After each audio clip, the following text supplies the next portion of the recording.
गांडूळ खत तयार करण्यासाठी आपल्याला एक विविध पद्धती आहेत। त्या पद्धतीमध्ये एकंदरीत 3 पद्धतींचा वापर गांडूळ खत तयार करण्यासाठी केला जात असतो।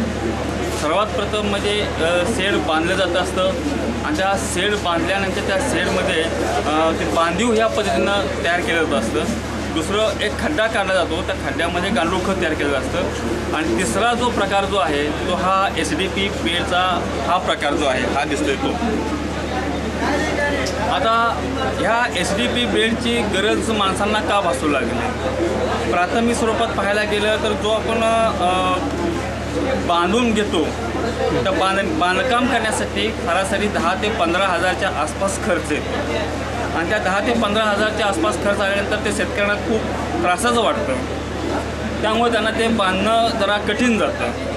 दुसरी गोष्ट, खड्डा काढल्यानंतर सुद्धा हा प्रकल्प चांगल्या पद्धतीने होऊ शकतो, पण त्या खड्ड्यातून वर्मी वॉश जो सेंद्रिय द्रव्य जे निघतो बाहेर ते वर्मी वॉश वापरता येत नाही आहे। आणि सर्वात महत्त्वाची गोष्ट म्हणजे त्या खड्ड्यातून जे गांडूळ बाहेर काढता येत नाही, ते जमिनीतून इकडे तिकडे विखुरले जातात, पुन्हा ते शेतकऱ्यांना ते गांडूळ विकत घ्यावी लागतात। हे सर्व गोष्ट लक्षात आल्यानंतर हा प्लॅस्टिक SDP टँक जो आहे हा टँक तयार करण्याची संकल्पना आमच्या डोक्यामध्ये आहे। त्यामुळे हा 450 GSMचा हा जो टँक त्या ठिकाणी तयार केला, ह्या टँकची सरासरी लांबी आहे 12 फूट लांब आहे, 4 फूट रुंद आणि 2 फूट अशी उंच अशा प्रकारची ही लांबी आहे।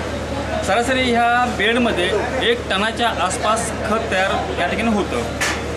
आता हा टँक भरत असताना याच्यामध्ये 4 टप्प्यामध्ये हा टँक भरला जात असतो। सर्वात पहिला 6 इंचाचा जो थर आहे याच्यामध्ये हा पालापाचोळा द्यायचा, दुसरा 6 इंचाचा थर याच्यावरती शेणाचा द्यायचा, तिसरा 6 इंचाचा थर याच्यावरती पुन्हा पालापाचोळा टाकायचा आणि शेवट आणि चौथा 6 इंचाचा जो थर आहे तो पुन्हा शेण द्यायचा आहे। बेड हा पूर्ण भरून झाल्यानंतर ह्या बेडमध्ये शेणातली उष्णता कमी करण्यासाठी याच्यामध्ये पहिले 2 दिवस 100 ते 150 लिटर पाणी मारून त्याच्यातली पूर्णपणे उष्णता कमी केली जात असते। हे उष्णता कमी केल्यानंतर याच्यामध्ये 3ऱ्या दिवशी आम्ही जे तुम्हाला गांडूळ पुरवत असतो ते गांडूळ याच्यामध्ये प्रत्येक 4 ठिकाणी असं थोडंसं खाली उकरून त्यामध्ये थोडे गांडूळ सोडून द्यायचे।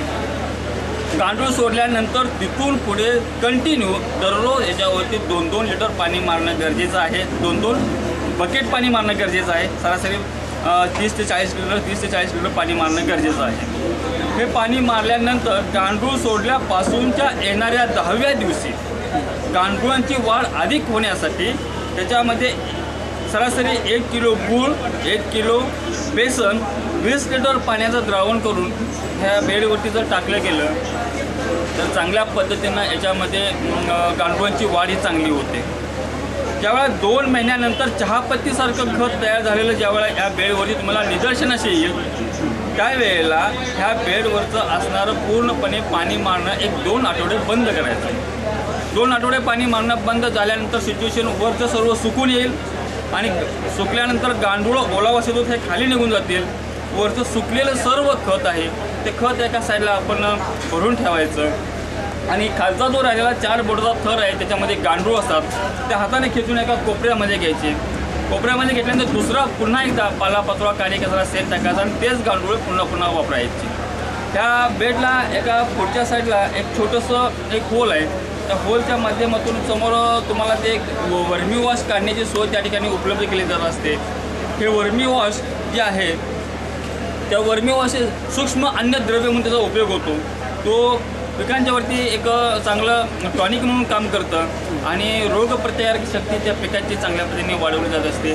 त्यासाठी ते किती प्रत्येकी 2 महिन्यामध्ये 20 ते 30 लिटरच्या आसपास तुम्हाला सरासरी याच्यामध्ये हे वर्मी वॉश मिळू शकेल। तर अशा पद्धतीनं हा कमीत कमी खर्चामध्ये याची मार्केट व्हॅल्यू आता सध्या जी आहे तर 3 ते 3.5 हजारच्या आसपास आहे, पण शेतकऱ्यांना अतिशय कमी खर्चामध्ये आपण हा प्रकल्प देत असतो। इथे आमच्या स्टॉलवरती बुकिंग करणाऱ्या प्रत्येक व्यक्तींसाठी 2600 रुपयाला हा बेड आम्ही त्यांना देतो। 2600 रुपये हा बेड देऊन त्याच्यासोबत 3 किलो गांडुळांचं बीज त्यांना देतो। त्याच्यासोबत ह्या व्यक्तींना त्यांच्या शेतावरती त्यांच्या बांधावरती जाऊन हे कसं बनवलं जातं याचं पूर्णपणे मार्गदर्शन केलं जात असतं. आणि आमच्याकडे अवेलेबल असलेले जे काही माहितीपत्रक किंवा पॉम्पलेट्स आणि जे काही क्लिप्स असतील त्या सर्व क्लिप्स आम्ही त्या आमच्या असणाऱ्या ग्राहकांना देत असतो. तर कमीत कमी खर्चामध्ये जास्तीत जास्त कशा पद्धतीनं उत्पादन निघता येईल अशा पद्धतीनं हा आपला टँक आहे. ह्या टँकची जाडी जी आहे ती 450 GSM आहे, जेणेकरून ह्याचा पाण्याने आणि उन्हाने कोणत्याही प्रकारचा ह्याच्यावरती साईड इफेक्ट होणार नाही आहे. सरासरीचं आयुष्यमान 7 ते 8 वर्षापर्यंत आहे आणि ह्याला 2 वर्षाची रिप्लेसमेंटची गॅरंटी आम्ही देत असतो. 2 वर्षाच्या पिरियडमध्ये काही प्रॉब्लेम आला तर त्या ग्राहकांना तो जो असणारा बेड आम्ही ते रिप्लेस करून देत असतो आणि त्या जेणेकरून त्या ग्राहकाचं कोणत्याही प्रकारचं नुकसान होणार नाही अशा पद्धतीने आम्ही त्याची काळजी घेत असतो. आता याला शासनाची सबसिडी काय आहे का? आता शासनाची सबसिडी HDP बेडसाठी शासनाची सबसिडी अशी काही नाही, पण जे साखर कारखाने आहेत त्या प्रत्येक साखर कारखान्यांमध्ये त्यांच्या असणाऱ्या ज्या मीटिंगमध्ये हा ठराव पास करून घेतला जात असतो आणि ऊस बिलाच्या पोटी हे बेड हे प्रत्येक शेतकऱ्यांना हे शासन सरकार सहकारी संस्था हे त्यांना पुरवत असतात. शासनाची सवलत जी आहे ते फक्त बांधकामासाठी आहे, पण त्याच्यासाठी 10 ते 15 हजार रुपये जवळपास खर्च करावा लागतो आणि प्रत्यक्ष शेतकऱ्यांना 15 ते 20 हजार रुपये खर्च होतो बांधकाम करण्यासाठी. त्यामुळे कमीत कमी खर्चामध्ये शेतकऱ्यांना चांगल्या पद्धतीनं खत तयार कसं करता येईल हाच दृष्टिकोन डोळ्यासमोर ठेवून याची आम्ही निर्मिती केलेली आहे. आता तुम्ही कोणत्या साखर कारखान्याला बेड पुरवलेले आहेत आणि तसं मार्गदर्शन इतर शेतकऱ्यांना होण्यासाठी किंवा इतर सहकारी साखर कारखान्यांना होण्यासाठी तर ते तुम्ही जे बेड दिलेले आहेत त्या पद्धतीनं वर्णन करा तसं. आता दत्त शिरोळ साखर कारखाना, त्याच्यानंतर हुतात्मा किसान आहे साखर कारखाना वावा, राजाराम बापू शेतकरी साखर कारखाना, वारणा शेतकरी साखर कारखाना, त्यानंतर पंचगंगा शेतकरी साखर कारखाना, सह्याद्री शेतकरी साखर कारखाना, सोनेरा सहकारी साखर कारखाना, अशा अनेक साखर कारखान्यांना त्यांच्या असणाऱ्या मीटिंगमध्ये त्यांच्या असणाऱ्या शेती अधिकाऱ्यांनी हा प्रश्न उपस्थित केला की जेणेकरून ऊसाचं उत्पादन चांगल्या पद्धतीनं वाढवायचं असेल तर त्याला गांडूळ खताशिवाय पर्याय नाही आणि एवढ्या मोठ्या प्रमाणात खर्च करून ते शेतकरी बनवू शकणार नाहीत, पण ह्याला पर्याय व्यवस्था HDP टँकचा आहे. पण त्या शेतकऱ्यांना सवय लावण्यासाठी त्यांच्याच असणाऱ्या शेती अधिकाऱ्यांनी आमच्याशी येऊन कॉन्टॅक्ट केलं आणि त्यांनी आम्ही त्यांना त्या प्रत्येक शेतकऱ्याच्या शेतावरती बांधावरती त्याचं महत्त्व सांगितलं आणि त्यांच्या असणाऱ्या पूर्णपणे शेतामध्ये ते इन्स्टॉल करण्याचं काम आम्ही आणि आमचे प्रतिनिधी या ठिकाणी करत आहोत. आता ह्या कार्यासाठी तुम्हाला दिल्लीमध्ये पुरस्कार मिळाला होता, हो. तसेच अनेक प्रकारचे पुरस्कार मिळालेले आहेत आणि टी व्हीवर सुद्धा मुलाखती झालेल्या आहेत, तर त्यासंबंधी वर्णन करा. ॲक्च्युली हे सेंद्रिय शेतीचं काम जे आहे, आता पाहतो आपण रासायनिक खतांची जी मात्रा शेतामध्ये वापरली जात असते त्या रासायनिक खतामुळे शेतीचा सामू बिघडतो, शेतीमधले असणारे पूर्णपणे शेती नापीक होते आणि क्षारपड होते आणि आता लोकांना जाणवायला लागलं की आता खऱ्या अर्थाने ह्या सेंद्रिय शेतीकडे लोक वळली पाहिजेत. हा सेंद्रिय शेतीचं कामाचा आमचा जो गेल्या 2007पासून ते आत्तापर्यंतचं काम अनेक संस्थांनी अनेक लोकांनी पाहिलं गेलं आणि आम्हाला गेल्या वर्षी इंदिरा गांधी सद्भावना अवॉर्ड हे आम्हाला दिल्लीमध्ये गेल्या वर्षी या ठिकाणी मिळालं गेलं आणि हे आम्हाला माहिती आहे की आम्ही जे शेतकऱ्यांची जी सेवा केलेली आहे आणि ऑर्गॅनिक फार्मिंगच्या बाबतीमध्ये किंवा सेंद्रिय शेतीच्या बाबतीमध्ये आम्ही जे काही आमच्या कंपनीने जे योगदान दिलेलं आहे आणि लोकांच्यापर्यंत जनजागृती निर्माण केली, ह्या जनजागृती निर्माण केलेल्याचाच आम्हाला जो हा बेनिफिट ह्या पुरस्काराच्या रूपाने आम्हाला ह्या ठिकाणी मिळालेला आहे.